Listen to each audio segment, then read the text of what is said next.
Okay, we're going to try our next installment in the Train Song series, and I have Corey from the Presley Girls here to help me out, play some rhythm guitar on this. And this is kind of like from that same subgenre within the genre of train songs, which is telling a story about something really pitiful happening on a train and somebody not having a ticket. I think it was in 2017 I did one called The Lightning Express, which was about a little boy with no ticket. So this is a song about a little girl with no ticket. And both songs involve the conductor, and in the two songs the conductors react differently. And I'll try to put maybe a link to the Lightning Express so you can go back and listen to that one and compare it to this one. I learned this song from a brother duet that Pap really liked. Of course, Pap was in a brother duet himself, so he loved brother duets. And I'm going to quiz Corey here. Where do you think this brother duet might have been from?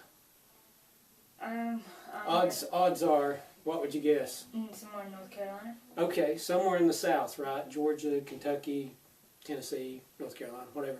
Surprisingly, this brother duet is from New York. Kind of makes me think of the old Pace pecani sauce commercial, where they would say, "This stuff's from New York City."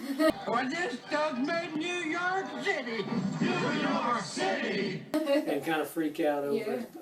But they weren't from New York City. They still sing. We actually went and saw them not long ago at Georgia Mountain Fair. They're from upstate New York. They were farm boys there, and that's who I learned the song from. And in trying to get ready to do the song, I watched some videos of them doing it on YouTube. I'd heard it years ago on a CD, and I heard them say that they actually learned it from a record they had on the farm. They said they didn't have many records, but one of the records they had was Doc Watson doing this song. And I was like, oh, okay. So it's probably a really old song.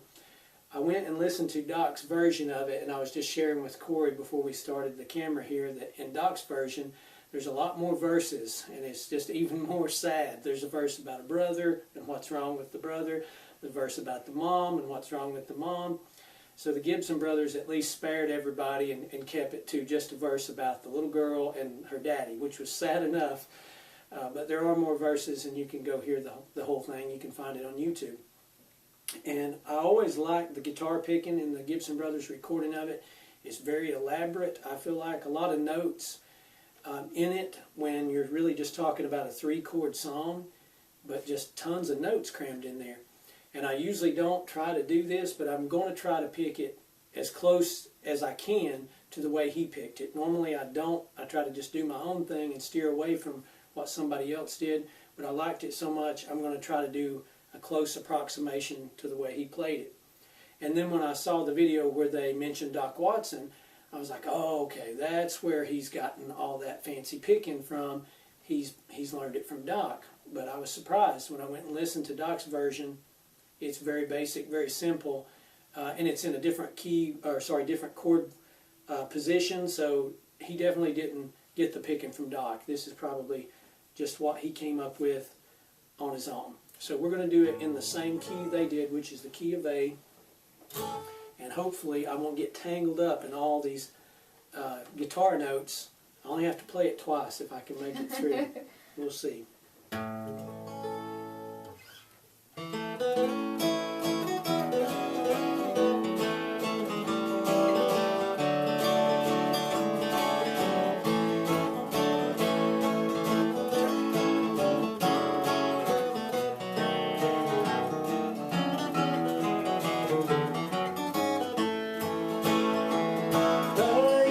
Eastbound train was crowded.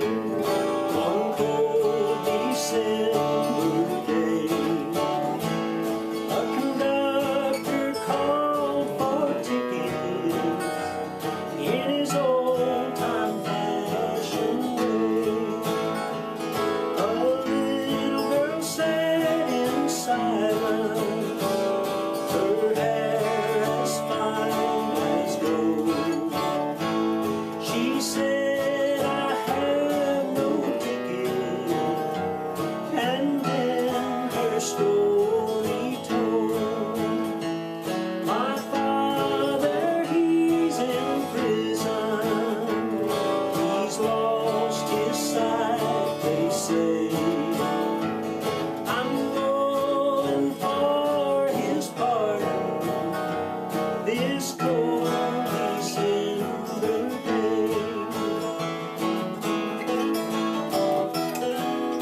didn't realize it was ending that fast, and then I was like, oh no, what's the end?